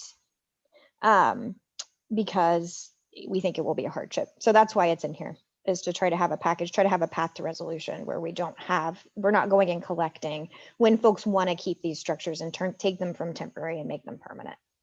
And I think we all get the desire not to have that moment. I think what's, at least I'll speak for myself, I'm wondering why that moment is occurring, because first of all, let's say that their parklet increases their seating capacity by 30%, which would be very high in most of those restaurants. But that's only 30% in good weather. Typically, people aren't going to want to hang out in Chan's outdoor space when it's 20 degrees and raining sideways. So again, your impact is less than what it would be if they had a bunch more indoor seating. We're also assuming that the restaurant is always going to be full, and therefore the extra outdoor seating will also be full. I mean, I think you would have to call into question the whole way that we just calculate usage at restaurants permanent. I mean, and I can't answer all that for you today, but there are formulas about how many seats you have available, and we were gladly treating the temporary seats as temporary because they were temporary. When they flip into permanent, we have to calculate the impact of those seats. That's how it works. That's how the formulas work. So I think that's the transition from temporary to permanent. And if it's really temporary, if it's really only going to be for certain times of the year, it's temporary structure, you're going to put it up, you're going to take it down, it would continue to fall within a temporary. If it's permanent, always there, I can't guarantee, the same way I can't guarantee that the booth that you have in your restaurant is going to be full. I can't guarantee how many days of the year that outdoor seat's going to be full. But I do think we've seen that folks have gotten a lot more adept and nimble and creative about making those outdoor spaces usable, because that's all they've had. So I hope that they continue to be usable. I mean, I think it's been helpful. But yeah, we do have to at some point go from temporary to permanent and calculate that fee. We're having the same discussion for us for the food cart pod, right? So we purposefully made that a temporary location for a long time. Now we have to go in and do a water system, a gray water system. And we're looking at covering the seating permanently. That triggers it being a use, not a temporary use. And so we're going to be having these same conversations on that front. I think that we have a separate location to get those funds from, but it's the same discussion of when something becomes what we want, it becomes permanent, then we need to actually collect on the rates for the impacts. Well, can I suggest a couple things or bring out a couple points? So, I mean, generally, we're looking to charge a system development charge for water if they're going to be using more water or using more wastewater. And the trigger to that is if they're changing out their meter size. I mean, that's how we do that. So if the meter stays the same, they shouldn't be subject to a water SDC or wastewater SDC. And then on the stormwater side, if they're not increasing the impervious surface area, they shouldn't be subject to a stormwater SDC. But on the transportation side, they would be. Right. So I believe that Steve did the calculation, and this is mainly transportation SDCs that are coming in. Sorry, Peter, keep going. I was just going to say, I just sort of see it as more of a transportation SDC than the other utilities. So how many of these structures are there in the city right now? Have I missed a bunch of them? Well, so there are a couple, but they're expensive because transportation STCs for restaurants are expensive. So this is really realistically what we put in here is enough for only like 3 or 4.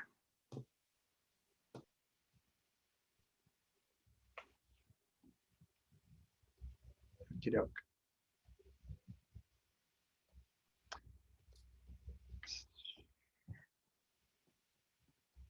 And this does not, by the way, this doesn't mean that you all have to do any of these. That's actually why we put them on the list. It's just a discussion. You've got a couple of other places that are going to be having discussions in the coming months. Urban renewal is coming up as a discussion for where you want to put those funds and how you want to work with Main Street. You have funding around CET. You have funding around, right? There's other stuff that's out there as an option for future discussions. But just like with emergency management, I can't ever guarantee those other pots. So we give them to you here as well to talk about. And it's going to be a while on, Yep. on most of those. On the broadband feasibility study, there is a separate pot of money in that federal package specifically for broadband. Is that only for infrastructure, or is that, could a study be included in that? So I don't know if the other pot would allow one or the other. I noted in the staff report that I simply put it in here because we've talked about it. And I know that it would cost us a substantial amount of cash, but I actually haven't done any research on whether or not this would be usable as a study, not as infrastructure install. I mean, I personally feel really strongly that we should do the broadband piece because, you know, we've talked about it for years. It's probably never going to rise to the level of being one of our 3 goals. And yet it's, you know, there is federal money for it time and again. There have been several pots in the past of federal money for it as well. So just to know what's feasible for Milwaukee to do, is it a Milwaukee system? Is it a bigger system with everybody in North Clackamas School District because we're using the pipe that they have, you know, the as the foundation, and can we interest Happy Valley and the unincorporated in being one big, you know, district? You know, is it a special district that's a special broadband district or whatever? I mean, I think there's just so many questions like that that we're never going to get to the point of being viable for any federal money if we don't study those questions and figure out a plan. That sounds like a county level conversation that you're proposing there, Lisa. I'm not, because the county's tried and the county came and presented it to us. So I'm not proposing a county level system. That would take forever. I am proposing something that's, you know, smaller, a smaller bite we could take off because, you know, we had a presentation, I can't remember if it was after you were on council or not, from the county on their system. Yeah, Ken came and talked to us. Sure, I was here for that. Yeah. No, I mean, but the scope of what you're proposing is more county level.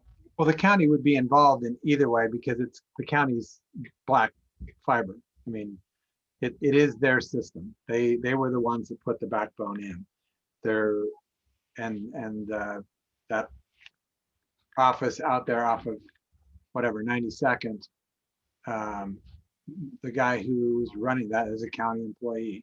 Right. So even though they're servicing school districts and they're servicing fire districts and they're servicing other things, it's a county. So the county will be involved no matter how we do it.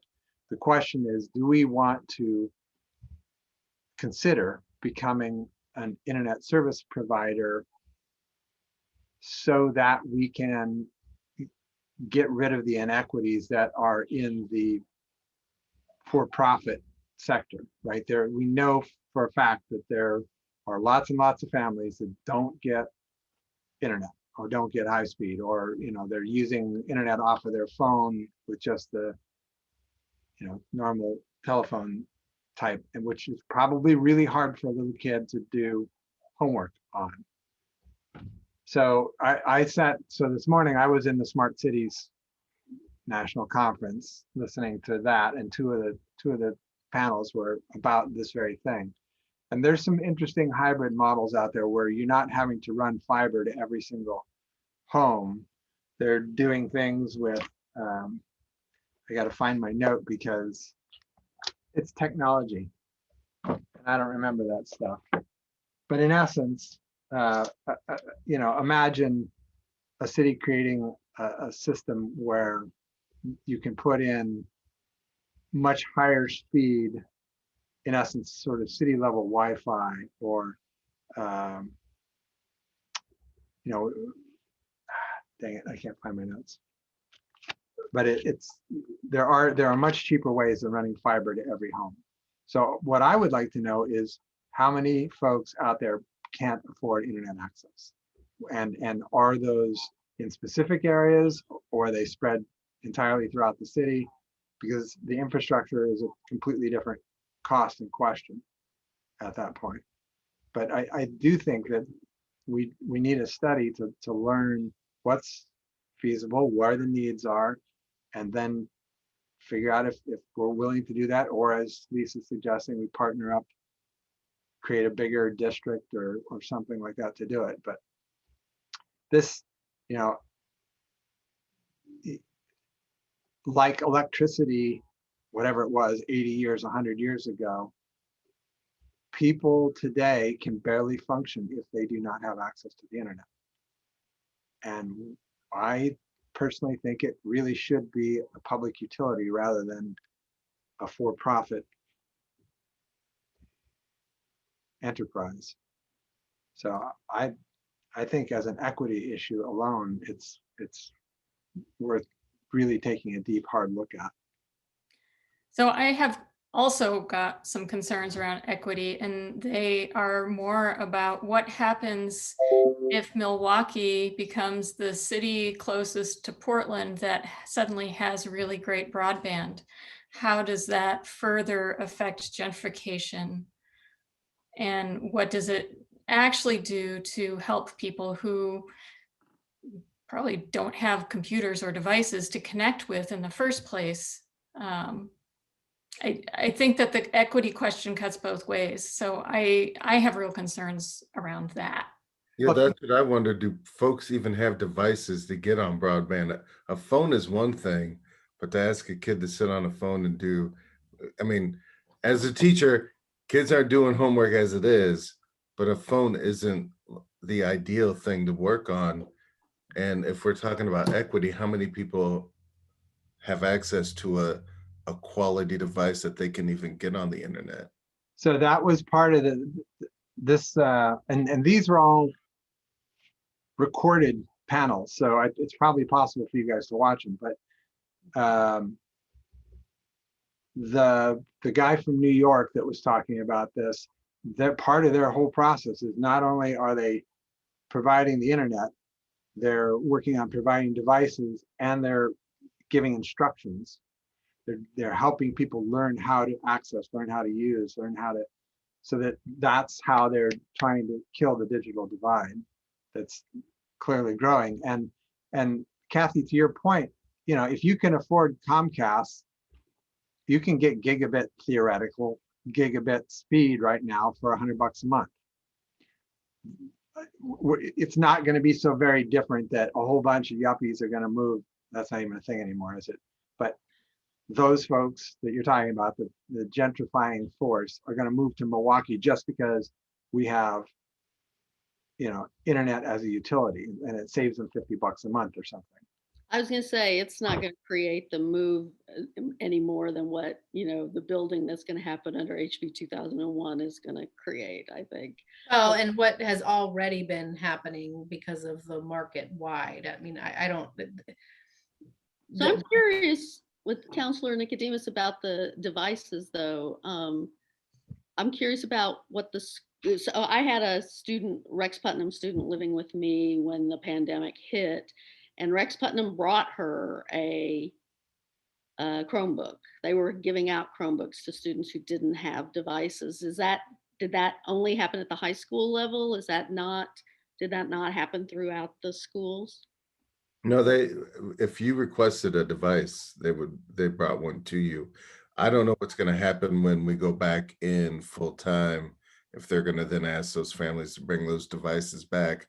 But we know how technology advances, and even the new Chromebooks that kids might have got that might have been brand new 2 or 3 years ago are now probably obsolete and can't handle the speed of which they need to do things. So I just wonder, like, even if so you don't have a school age kid, how do those folks get access to a device that will uh handle broadband? Or I mean, you can go out and buy a $99 something, but how long is that going to last before you have to go buy something else? And then in the end, that's going to cost more money to buy a newer device. And so I just worry that folks, before we talk about broadband for the city, we maybe should think about devices for folks. I mean, wouldn't a study conceivably study that too? Like what the partnerships with schools, with social service agencies, with whoever I mean, that could be part of what a study looks at, I think. Alchemist Community College seems like a good partnership for those questions too. Can we, I mean, does everybody have sort of a list of things that they think that they really like? Or, like to include in a final list here, or do we need to do you need some kind of consensus? It sounds like could be an evolving conversation, because we don't even know if we can use it for a feasibility study for broadband. And there are a lot of variables, like was said, on the rental assistance and on the business assistance, and where we fill the gaps. And, I mean, I think we all probably want to do rental and business assistance, but we don't know enough about how to do that, how we would do that, or where we fit in the bigger scheme of things. Well, I do think that business assistance is actually pretty straightforward if you step away from the conversation about the outdoor structures. I think, and I would like to see us commit to that piece. I know it's going to be needed. And what all the federal programs already are. I mean, I see things come out from the Chamber of Commerce, but I have to admit I haven't kept up on what's available. No. I'm not claiming that, but it's pretty straightforward. You put the money back in the CET.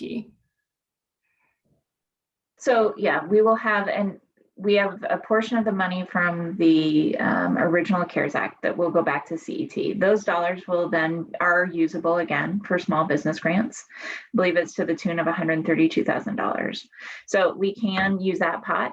The question in the options here is really, do you want more than that, or are you open to us spending the first $132,000 from CET and seeing what the expenditure looks like, and seeing whether or not we have applications? One of the requests I made to Allison was, are there stipulations on whether or not these can be in addition to the funds that were given through the CARES Act? And I believe they can, but she's doing some checking on that. So we were capped at how much each business could get during the first pot of funding. This would be hopefully in addition to those dollars, so that the individuals who've actually already maxed out could come back for another additional distribution. Yeah, and then we would know at the end of that process, were there a whole bunch of applications that we didn't have the funds to allocate to? And we would have a pretty good sense of what that amount was, right? Just based on that.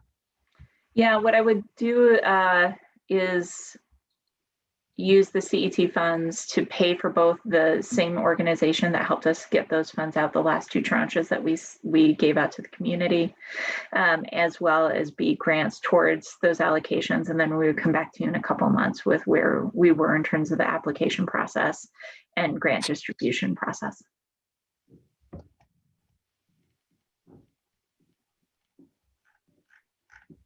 I did have another one that I just wanted to throw out there, and it's not something I've thought through very clearly, but I keep thinking about the fact that we had a huge ice storm, and we keep talking around the challenges of having large trees on your property and maintaining them for low-income residents. And I'm wondering if there's some, and I know we already have a fund that we will have to support folks. I'm wondering if there's a way that we could do something to jumpstart that fund and put some dollars aside to assist low-income residents who may be having some tree maintenance that they can't do, especially after the ice storm, in helping to maintain our urban forest when we need it the most.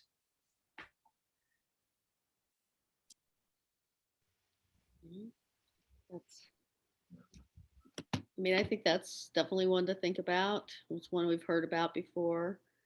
To me, like the Sparrow Street one is one where, we're gonna know more, I guess, in 6 weeks or something when we have the study finished. And that's one where we don't have to fund the whole thing, but we could, we could make, some contribution or something. So, to me, that one's a little not ripe either. So.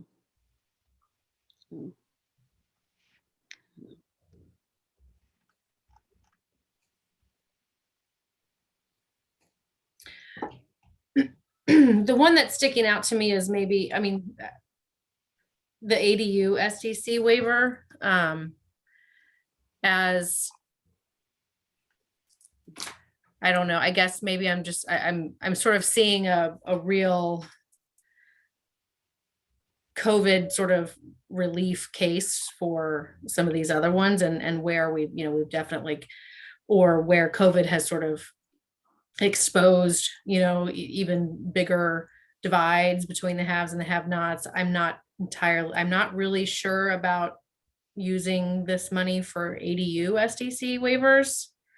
I think that that's an ongoing conversation I want us to be having. I'm not sure that's where we spend the $60,000 here, when we've got folks, maybe getting pushed out, if, that money could be used for rental assistance instead. So that's one. I completely agree with you on that. And I think that also it's kind of, I think we maybe want to not incentivize ADUs while we get the rest of the code out there, because I think some people may I worry that people don't know what all their options may be under the new code, and they might go for an ADU and then jeopardize their ability to do something bigger that they might have chosen to do. So, I think it's a good time to put a pause in that and let the zoning code happen and then revisit that. Yeah, we could be looking, to build on that a little bit further. I think, the ADU could be, that you build today might be a lot more expensive than maybe it would be 6 months from now, or because of, some other changes to code. So I'm not seeing it right now for that one. Can anybody remember how many applications there were initially? Or how many are sitting there in the waiting list, or however we're doing that?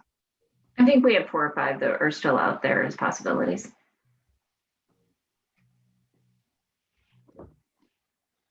Well, and if we're going to talk about doing SDC waivers out of this money, or SDC waivers in general,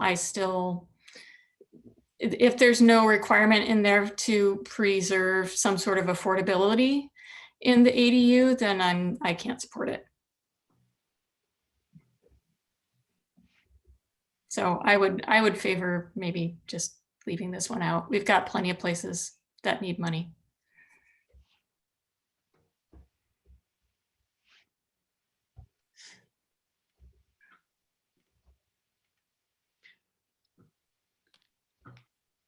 All right, so the tiering, or the sort of prioritizing that I'm kind of hearing, and correct me if I'm wrong, is rental assistance, small business assistance, whether that's SDCs for the parklets or that's other kinds of small business assistance. Broadband feasibility study.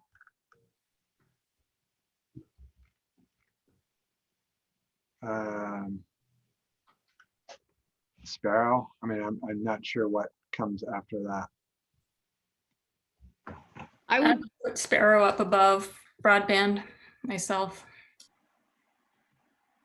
and I would put Sparrow definitely below broadband, and I would put Sparrow potentially below also the tree thing that Counselor Heisey mentioned. So before we go any further, I'd be remiss if I didn't say the following about the broadband piece. The level of work that we're talking about is quickly, the way we described what we're doing is a goal. It's that big. So I just want to be clear that this is prefetching your goal process that's coming up this summer, if that's where we're heading for the size and breadth of a project that we're talking about. What I put in here was literally a first glance at what this even is for us. It's not all the other things and not all the other bells and whistles. And I'm still going to have to use a staff person to run the process who normally I wouldn't assign a full staff person to do this if it weren't a goal. So I'm just putting out there that we're getting into this really big discussion prematurely, I guess. Well, so I have a question about that.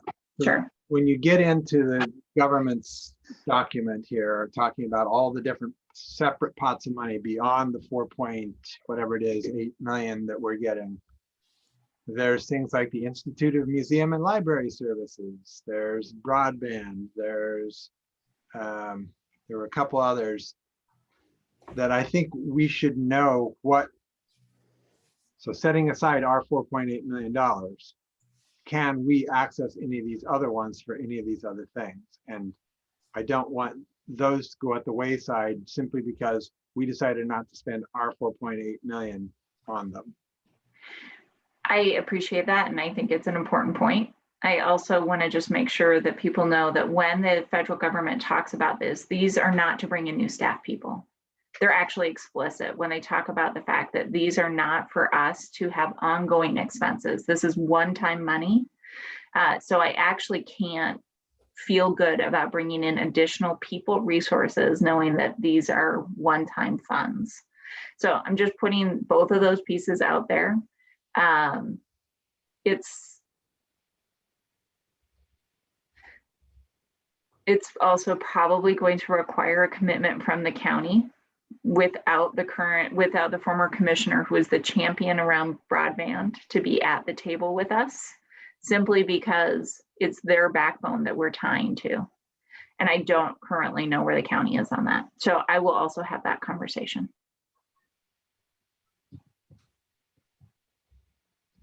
I mean, yeah, we have to, yeah, it's their backbone. I mean, it's one thing to have a champion, and it's another, I mean, it's one thing for them not to be enthusiastic about it, and it's another thing for them to say, no, you can't use our backbone. I mean, it's actually just how much staff they give us, how much time they're willing to spend on a study for us. That's it. It's not, I'm not actually, yeah. They want it utilized. If they're not going to say, no, you can't do that. You can't create a utility. You can't. They're going to. I don't think they would. Yeah. So it's. I'm just saying that. Sorry. It's a question of time and effort, and probably, like you're saying, an employee, but certainly a consultant. Yeah, the consultants have to be still managed by somebody. So the person we're probably talking about here is probably Brandon, because he's the only person on staff who has the technical expertise. So can I just, I mean, you know, I doing a broadband feasibility study right now, knowing that that's it. That's all we get. Yep. It's a study and that's it. And the only way to move forward is if we are changing one of our goals. The question is, which goal are we willing to drop? And we weren't even slated to have that conversation tonight. Correct. And I don't see us moving very much right now. So this makes me very hesitant to say that I am supportive of using the money for this at this time, because I don't know if it's going to become one of our top 3 goals. And if it doesn't, it sits on a shelf and becomes obsolete super fast. But if we So- don't do, so I mean, I don't think we should view it as prefetching the goal. It's a study. It's $150,000, I guess.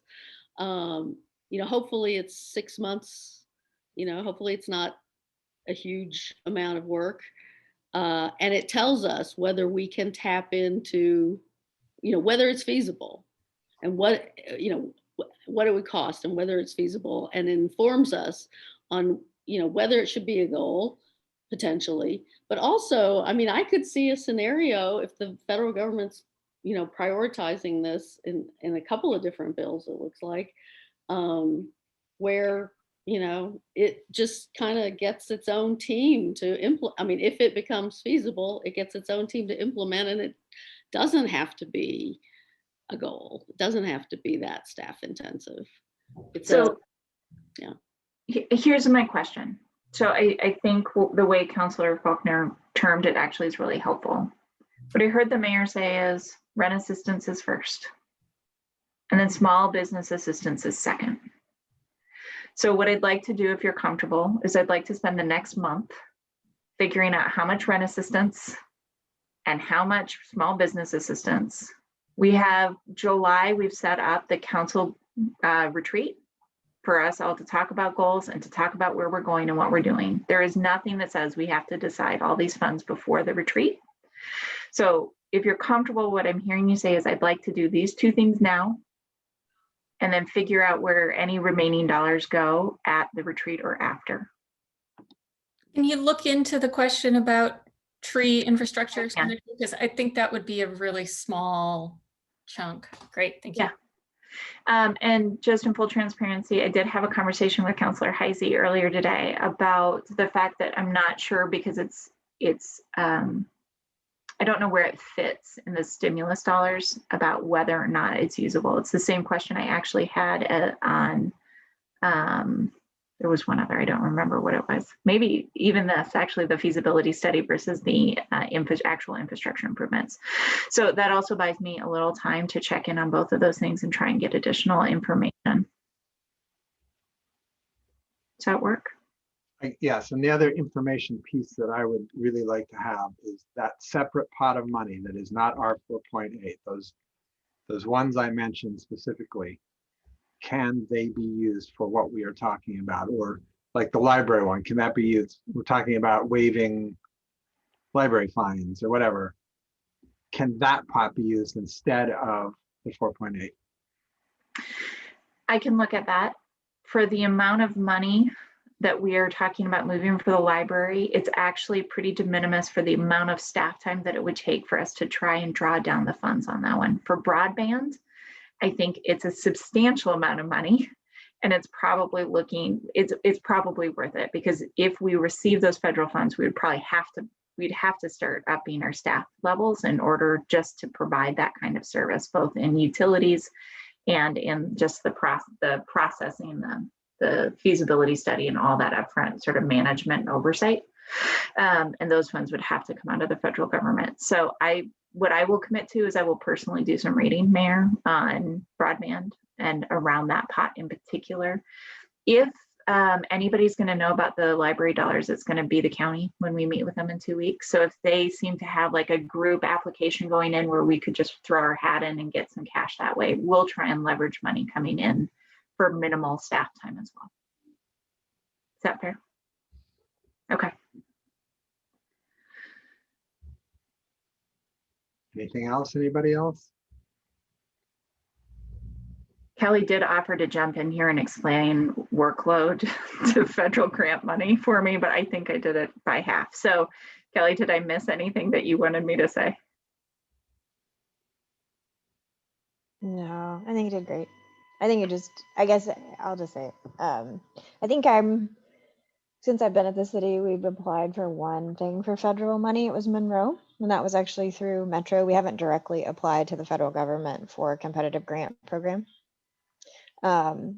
chasing federal money and applying for federal money is a full-time job kind of in and of itself. So just think that through when you're like looking at, if you're setting this up as an opportunity to then go out and touch those other pots, Mayor, even if those pots are eligible for the use, how you resource that, getting access to the money is a big deal. It's a lot of people, it's a lot of time. Otherwise they're hard to get to. They take those applications like a Tiger type grant, those types of applications are consultant time, and you have to have someone managing that. So that was all I was going to say. I'm happy to talk with you anytime about it. But I think I have the most experience with it at the city. And I've been pretty limited in what I can actually go after.